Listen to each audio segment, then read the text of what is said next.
Allez, salut les amis, c'est parti pour la matinale du vendredi. Il est 10h42 et je vous préviens, je suis malade comme un chien. Je me sens pas très bien, donc nez qui coule de fou, mal à la gorge, mal au crâne. Donc voilà, on va y aller cool, on va y aller mollo. On commence directement par Bitcoin sur le daily. Et ça tombe bien parce qu'aujourd'hui c'est jour férié, donc en gros je travaille pas à part regarder Bitcoin. Mais pour les marchés traditionnels, c'est fermé. Donc sur ce, on va considérer cette matinale comme un week-end et on fera Ethereum à la place du pétrole. Donc on commence directement par Bitcoin sur le daily. Structure swing toujours haussière. Structure interne toujours baissière. Order flow toujours baissier. Mais sur mesh, toujours pas de follow through. D'accord. Donc, et toujours pas de POI. Donc pour le moment, on cherche toujours des shorts, mais il n'y a toujours rien à shorter. Donc structure morte. Et sur ce, on passe sur le H4. Putain, ça fait quand même combien de jours là qu'il se passe rien? Ça fait déjà 5 jours. Ok, on passe sur le H4. Donc, structure swing baissière. Structure interne, eh bien, elle est toujours haussière ici. L'order flow est toujours baissier. Nous sommes donc toujours dans mon scénario de short ici. Jusqu'à preuve du contraire. Pour le moment, vous remarquerez qu'on est en train de constituer ce que j'appelle un triangle de liquidité. D'accord, donc rien de très fou à dire, si ce n'est qu'on attend de voir si ce scénario va finir par se réaliser ou pas. Sur ce, on passe sur le M15. Attendez, je vérifie que j'ai pas oublié un POI. Non. Okay. M15, je dézoome toujours dans une structure swing baissière ici présente. La structure interne. Attendez, je vais mettre la structure un peu plus grande. Comme ceci. Structure interne, on va la mettre à jour si besoin est. Et non, toujours dans la même structure interne baissière.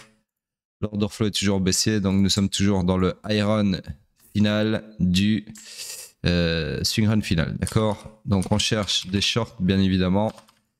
Le POI identifié hier n'a pas du tout fait réagir le prix. Et là, tout de suite maintenant, le POI pour chercher des shorts le plus proche du price action, ça serait du coup celui-ci. Ceci. Ok. Encore que, ouais, non. Au final, c'est même pas un scénario que je peux vous donner, ça, parce que... quoique, c'est moi regarder, il est au moins... Ah oui, si, c'est valide. Donc, comme ceci, ok. Voilà donc pour Bitcoin, on passe sur Ethereum. Ethereum en daily. Donc, Ethereum, lui, qu'est-ce qu'il nous a fait de bon? Pas grand chose, j'ai bien l'impression. Donc structure swing toujours haussière, structure interne toujours baissière, order flow s'est retourné à la hausse la fois dernière ici, et là il vient de se retourner à la baisse. Donc du coup ça j'efface. Moi juste vérifier que c'est bien correct. Ouais, c'est correct. Donc ça j'efface, s'il veut bien s'effacer. Hop, voilà. Du coup on a eu ça, je sais pas ce que ça fout là. Hop. On a eu donc un choc baissier, mais sur mesh comme sur Bitcoin. Donc c'est potentiellement, je dis bien potentiellement, un grab de liquidité comme ceci du coup pour alimenter un mouvement haussier ou pas, d'accord? D'autant plus qu'ici on a beaucoup de liquidités à récupérer, là aussi bien évidemment, mais on en a ici aussi, ok? Bref, sur ce, pour le moment, on ne peut pas du tout savoir. Dans tous les cas, tout ce que je peux vous dire, c'est que vu que l'order flow est baissier, dans une structure interne baissière, nous sommes dans le high run initial du swing pullback, d'accord? Et on cherche donc des shorts, mais c'est moi regarder. Ouais, ici, comme sur Bitcoin, structure morte puisqu'il n'y a rien à short, d'accord? Le supply ici nécessiterait un retournement de l'order flow à la hausse pour aller faire une mitigation, donc ce n'est pas un scénario à haute probabilité, donc c'est pas un scénario que je vais vous tracer. Sur ce, rien à faire sur le daily, on passe sur le H4. Sur le H4, nous sommes toujours dans une structure swing baissière. Structure interne, c'est moi regarder. Attendez, je dois éternuer. Heureusement pour vous, j'ai réussi à mettre pause avant d'éternuer dans le micro. Donc en gros, je disais ici, laissez-moi regarder de façon précise. Ouais, on a eu un grab du haut ici. Donc ça, c'est un grab de liquidité. Hop. Qui a servi donc à alimenter ici la baisse, d'accord. Donc en gros ici on a eu ce grappe de liquidité, maintenant vous le savez, c'est également une mission échouée. Et la jambe fautive, c'était celle-ci. Et vous voyez que son lot s'est fait punir sur la mèche ici. Donc voilà, en gros, c'est même très intéressant puisque regardez, on a donc une structure interne haussière.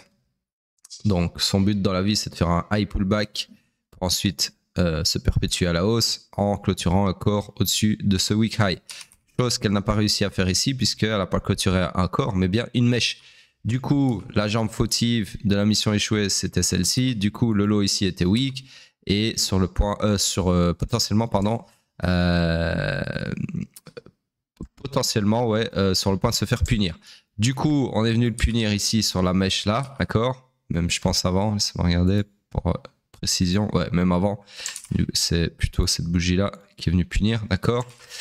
Ensuite, on a fait quoi? Donc en fait, c'est assez propre, j'ai envie de dire, puisque cette bougie-là est venue punir ce lot-là. Et ensuite, qu'est-ce qu'on a fait? On a liquidé cette bougie qui a puni, d'accord? Dans le liquidity comme ceci. Et ensuite, on a choqué à la hausse. Donc ici, on a un combo, ok? Donc voilà, assez propre. Vous voyez, quand quelqu'un qui n'a aucune idée du price action et de la structure de marché en général, quand il voit ceci là comme ça, sans rien, il se dit mais le prix se fout de ma gueule. Qu'est-ce que c'est que ça? Ça balaye partout, au bas, on se fait sortir de partout. Et en fait, pas vraiment, d'accord? Il y a toujours une mécanique plus ou moins logique à ce que le prix fait. Et il suffit d'être capable de la lire en temps réel, bien évidemment. Sur ce, tout ça pour dire que là, on est toujours donc dans une structure interne haussière, order flow réaligné à la hausse. Donc nous sommes dans le iron final, donc peut-être que cette fois-ci on va réussir à clôturer encore au-dessus de ce weak high qui est la destinée de la structure interne, et nous sommes également dans le swing pullback. Sur ce, on continue de chercher des longs puisque l'order flow s'est remis à la hausse, ok, se réalignant avec mes scénarios que j'avais tracés. Donc il y en a plusieurs qui sont faits à valider, laissez-moi regarder lequel est lequel. Donc celui-ci s'est fait invalider puisque le POI s'est fait transpercer ici. Ben, en fait, ce qu'on va faire, on va le faire proprement. Parce que là, je pense que je vais vous perdre. Sinon, si c'est pas déjà le cas, c'est moi couper plus loin. Tac. On va retracer ça au moment où on a eu les scénarios. Bon, malheureusement, la bougie ici, c'était la bougie de la matinale, mais elle a transpercé peu après. Donc, je vais faire comme si on était sur la précédente. Voilà. Donc, en gros, on avait 3 gares, 3 demandes, 3 POI, 3 zones d'intervention, appelez ça comme vous voulez, ici présentes, d'accord, sur lesquelles on pouvait s'appuyer pour chercher des longs puisque l'order flow était haussier, d'accord. Sauf que ce qui s'est passé, c'est que premier scénario invalidé dans la foulée puisque la demande ici n'a pas tenu. Donc ce scénario-là, petite seconde, ma souris qui me lâche, voilà. Ce scénario-là a été invalidé direct, peu après la matinale du week-end passé, du coup, je suppose. Ensuite, on est venu donc dans cette demande ici pour jouer ce scénario-là. Ok, sauf que ce qui s'est passé, si je ne m'abuse, alors oui, la demande a bien fonctionné puisqu'elle a quand même engendré une très belle réaction ici. Donc là, il y avait clairement un petit long à prendre, peut-être sur les unités de temps inférieures. Et au final, si je ne m'abuse, pas mal réagi du tout. Ouais, pas mal du tout. C'est ça qui a provoqué en fait la tentative d'accomplissement de la destinée, à savoir clôturer encore là, mais qui s'est soldée par une mission échouée. D'accord? Donc en gros, ce scénario-là, il a vraiment pas mal fonctionné. C'est juste qu'il n'a pas été à sa target. D'ailleurs, je vais mettre les targets sur l'écran. Et ensuite, petite seconde, j'ai encore éternué. Putain, c'est pénible. Heureusement pour vous que le bouton pause existe, sinon vous auriez dû m'entendre éternuer, plus me moucher, plus attendre. Heureusement, la technologie est là. Sur ce, je disais, le prix ensuite est revenu, il a choqué à la baisse, d'accord? Donc à partir de ce choc-là, c'est parce qu'on ne fait pas Ethereum tous les jours, mais les longs ne m'intéressaient plus. Et il n'y avait rien à short puisqu'il n'y avait pas de POI, d'accord? Donc là, on était dans une structure morte. Ensuite, on est revenu dans la demande ici, mais ici, est-ce que je cherchais des longs? Non, parce que l'order flow était baissier. Et il y avait, vous le remarquez ici, aucun POI à short à aucun moment. Depuis qu'on a choqué à la baisse sur cette bougie ci, eh bien, à aucun moment, il y avait des shorts à prendre, d'accord? Donc ça, c'est un mouvement qui n'était pas shortable. Ensuite, laissez-moi regarder. Donc cette demande a encore fait réagir le prix un petit peu, ok. Donc ça fait en gros, putain, comme ça. Et puis au final, boum, à validation. D'accord? Donc cette demande ici, de toute façon, c'est souvent le cas quand une demande ou un supply, hein, ça fonctionne dans les deux sens, c'est déjà fait, a déjà subi une mitigation au préalable et que le prix revient dessus, c'est souvent, ça se solde souvent par une invalidation. Okay? Donc, invalidation de la demande. Du coup, ce scénario-là qui était bien parti, eh bien, se fait invalider à son tour. Et là, je pense qu'on rechoque à la hausse après. Donc là, toujours pas de short. Hein. Rien à faire, absolument rien à faire. Voilà. Donc là, on a rechoqué à la hausse. Donc du coup, c'est simple. Mon scénario est revenu sur la table, celui-ci, puisque là, on a toujours une demande qui est unmitigated et on a un order flow haussier. Par contre, est-ce que ce scénario, en fait, est HP, haute probabilité? Non. Puisque si on revenait l'effectuer, c'est-à-dire si on venait faire ça, bah, on retournerait l'order flow à la baisse sur cette bougie-là. D'accord? Donc au final, il n'y a plus de scénario HP. Donc celui-là, je l'efface aussi. Et pour le moment, on est donc dans une structure morte. Puisque nous sommes à la recherche de long, mais il n'y a rien à long. En tout cas, pas de POI à long qui ne nécessitera pas un retournement de l'order flow. Donc voilà, ça du coup, ça m'intéresse plus non plus au final. Et pour le moment, je laisse ça là pour pas avoir à le retracer. Mais il m'intéresse pas pour le moment non plus. Alors j'essaie juste de regarder un truc. Ok, ouais, donc c'est ça que j'ai effacé au début de la matinale. Enfin, au début de Ethereum, c'est ici, il y avait le liquidity graph qui appartenait au H4. Down liquidity, comme ceci. Je vais donc cacher sur le daily. Voilà. Voilà donc pour Ethereum. Et donc structure morte. Tout ça pour dire que structure morte et aucun des trois scénarios ne s'est réalisé. En tout cas, pas dans leur intégralité. Sur ce, on passe sur Hype. Alors, il y a des gens qui m'ont dit, ouais, fais Sol, Solana, d'accord, parce que c'est plus pertinent pour comment vous appelez ça, le référencement, parce que sous-entendu, si j'ai bien compris, il y a plus de gens qui chercheraient pour Solana que Hype. C'est pas faux, mais voilà, il faut choisir. Donc là, ce que je vous propose, c'est... Alors, je vais vous proposer deux choses dans les commentaires. C'est un, me dire si vous préférez Hype ou Solana dans les analyses quotidiennes, d'accord, jusqu'à temps que j'en ai marre de le faire tous les jours. Et deux, on va commencer à partir d'aujourd'hui une autre suggestion intéressante qui m'a été faite dans les commentaires précédemment, qui est celle de me dire une fois par semaine, je vais analyser la paire de votre choix. Alors ça peut être n'importe quoi, ce que vous voulez, vraiment même les marchés traditionnels, tout ce que vous voulez, les bonds, peu importe, tout ce qui est un graphique, tout ce qui est sur TradingView. Par contre, il va falloir me spécifier la paire exacte, d'accord? Donc me lâchez pas des paires que si je les trouve pas, je les fais pas forcément. Donc en gros, je vais pas analyser toutes les paires forcément. Ce qu'on va faire, c'est que pendant toute la semaine, à partir du lundi jusqu'au dimanche, je vais regarder dans les commentaires. De toute façon, je lis tous les commentaires, d'accord, et je réponds à tous les commentaires. Ça, c'est de base. Je vais pas vous demander de laisser des commentaires et puis vous nier, d'accord? Ça, c'est pas normal.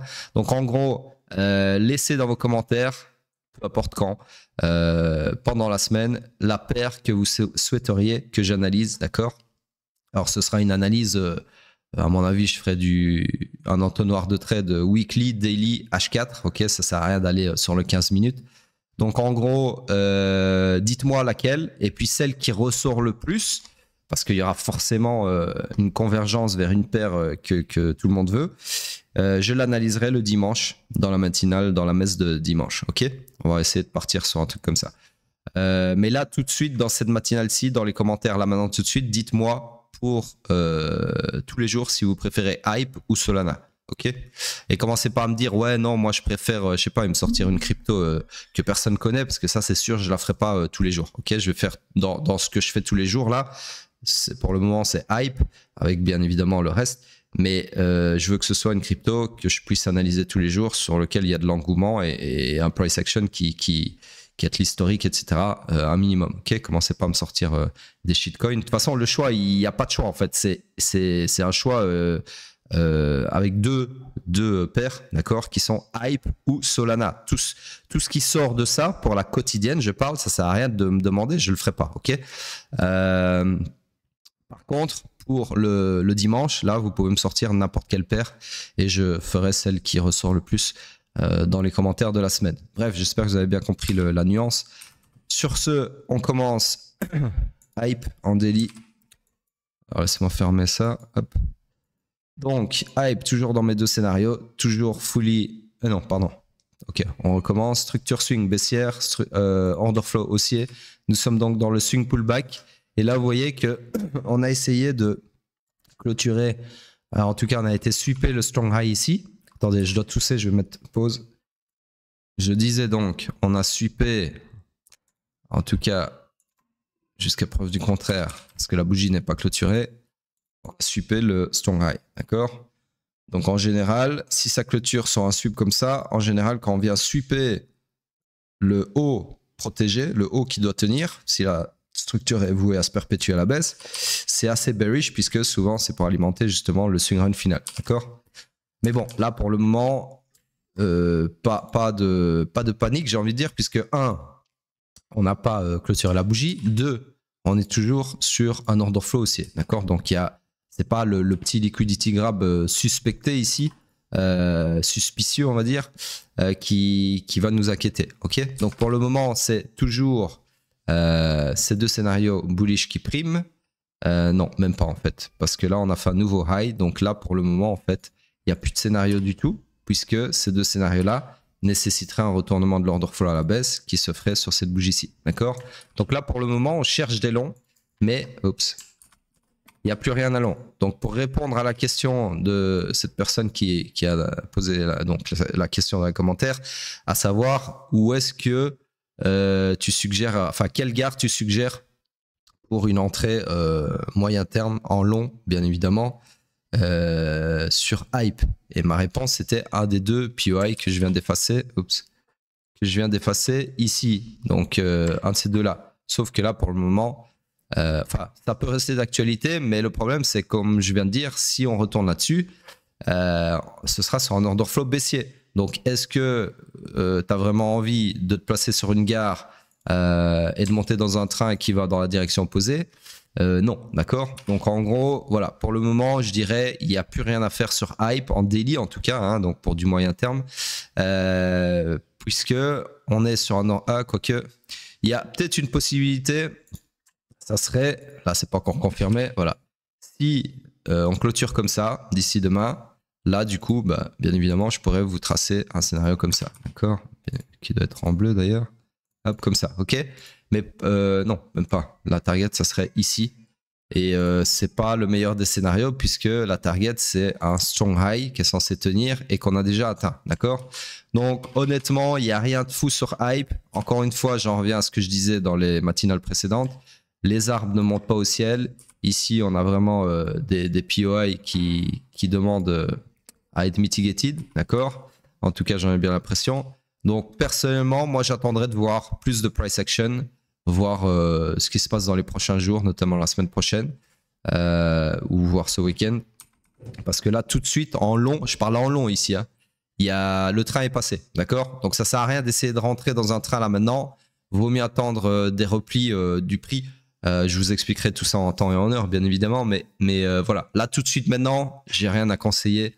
Je ne vois rien tout court. C'est pas que j'ai à conseiller ou pas conseiller, c'est pas le but des matinales, mais en termes d'analyse technique pure et dure, froide et glaciale, il n'y a rien à faire. Ok, on cherche des longs, mais il n'y a rien à long là tout de suite maintenant, en tout cas en termes de scénario. HP, high probability, haute probabilité. Sur ce, on passe sur le H4 sans plus attendre. Sur le H4, alors laissez-moi cacher ceci. Daily, non, c'est pas ça. Ça, hop. Voilà, donc je disais, H4, lui, il s'est perpétué à la hausse. Ok, comme ceci. Donc nous sommes dans une nouvelle structure swing haussière comme ceci. Ce POI là m'intéresse plus vu qu'il est hors de la structure. Et dans cette structure, vous remarquez deux choses. Premièrement, fully aligned à la hausse, donc on cherche des longs et uniquement des longs. Mais malheureusement, il n'y a aucun POI dans cette structure puisque le price action est ce qu'on appelle totalement efficient, c'est-à-dire que le market maker ici a fait du bon boulot puisque à aucun moment il n'a laissé d'imbalance dans le prix, c'est-à-dire que tous les prix ont été desservis ce pourquoi un market maker est payé, d'accord, entre autres, ok. Sur ce, structure morte ici aussi, du coup. On cherche des longs, mais il n'y a rien à long. Donc, encore une fois, on en revient à ce que le daily nous disait de faire, c'est-à-dire sit on your hands, comme on dit en anglais, c'est-à-dire patienter, ne rien faire, vous asseoir sur vos mains, littéralement. Et donc, on passe à Bitcoin sur le weekly. Alors, weekly, hop. Donc, sur le weekly ici, je vous épargne tout ça, hein, de toute façon, c'est à noter, il n'y a rien qui change, ça ne change pas tout le temps, le weekly. Donc, en gros, ici, je reste sur ma position de potentiel grappe de liquidité pour alimenter un mouvement baissier, surtout qu'on est toujours sur un order flow baissier et qui est bear market, ok. Le seul truc qui changerait la donne, bien évidemment, c'est si on avait une remontada, une clôture au-dessus de ce haut de bougie ici. Mais pour le moment, c'est loin d'être le cas. Donc, ce qui serait pas mal, c'est pour la clôture de clôturer au-dessus des, c'est combien ça? 86 000, d'accord? Si on arrive à clôturer encore au-dessus, forcément, au-dessus des 86 000, là, il y a fort à parier que le market maker soit, et ceci, si j'arrive à prendre le bon outil, voilà, et ceci en ligne de mire, et qui est la liquidité à prendre ici. Et surtout, ce qui nous intéresse, rappelez-vous, c'est ce point de retournement sur un order flow haussier et qui est bull run, ok, enfin bull market. Donc voilà, à voir. Pour le moment, c'est pas du tout le cas puisque on est plutôt en train de clôturer une bougie bearish qui fait suite à un grappe de liquidité, comme je viens de le dire. Donc là, pour le moment, tout ça sur fond d'order flow baissier, c'est pas du tout engageant. Et il y a un truc ici quand même qui me fait penser que c'est pas tout de suite le retour en bull market. C'est qu'ici, on est venu faire de l'inducement vers cette demande, qui, je le rappelle, est toujours mon scénario ici, d'accord? Parce que là, je vous fais tous les jours des petits micro-débriefs sur le price action pur et dur de la tranche de la bougie par rapport à ces bougies précédentes, mais il ne faut pas oublier que l'analyse, l'analyse à garder dans votre cerveau qui prédomine, voilà, c'est le mot que je cherchais, c'est bear market et scénario baissier ici. C'est tout. Le reste, c'est juste moi qui chipote, qui vous donne un petit peu d'opium avec un H, parce que je vois bien que vous commencez à trembler. D'accord? Donc, en gros, je pourrais me passer de tout ce que je vous dis tous les jours là sur la tranche de la bougie et simplement faire comme moi je fais tout seul de mon côté, c'est-à-dire rien à branler de la tranche de la bougie tant qu'elle n'est pas clôturée. D'accord? Moi, le weekly, en fait, je viens pas dessus tous les jours. Je viens dessus tous les jours pour que vous ayez quelque chose à vous mettre sous la dent. D'accord? Par rapport à vos plans de permabull. Mais un trader, un analyste plutôt qui se respecte, il n'a aucune raison de venir tous les jours sur le weekly. D'accord? Il vient le dimanche, non pas le dimanche, le lundi matin, voir la tronche de la bougie, comment elle a clôturé, et puis il réassesse, il réévalue son analyse weekly en temps et en heure, d'accord? Tous les lundis matins. C'est ça normalement que je devrais faire. Donc en gros, ne pas prendre ces micro-débriefs là, ces micro-follow-up plutôt du price action pur et dur, donc de la tronche de la bougie, comme argent comptant, d'accord? Ce qui prime là maintenant, je vous le répète, c'est bear market toujours, et ce scénario ici, qui donc a cette demande ici, cette zone 67 500 jusqu'à 73 500 en ligne de mire. Voilà, tout le reste c'est vous caresser dans le sens du poil. Ok. Sur ce, c'est tout pour le weekly. On regarde vite fait la dominance. Laissez vos commentaires. La dominance, toujours rien d'intéressant à dire. Donc laissez vos commentaires. Continuez à commenter, très très important pour entretenir cette chaîne et surtout la propulser. On verra d'ici quelques mois si on est à plus de 300 vues par jour, parce que là, 300 vues par jour, franchement, ça fait pas rêver. Maintenant, ce qui est quand même intéressant, c'est qu'on arrive doucement à 1000 followers, ce qui n'est pas fou, on est bien d'accord, mais pour moi, c'est quand même satisfaisant, puisque 1000 followers en quelques semaines, je trouve que c'est pas mal. C'est pas mal, surtout pour un contenu assez pointu comme celui-ci, et pas des vidéos putaclic de gros fils de pute, d'influenceurs, de mes couilles. Allez, sur ce, à plus tard.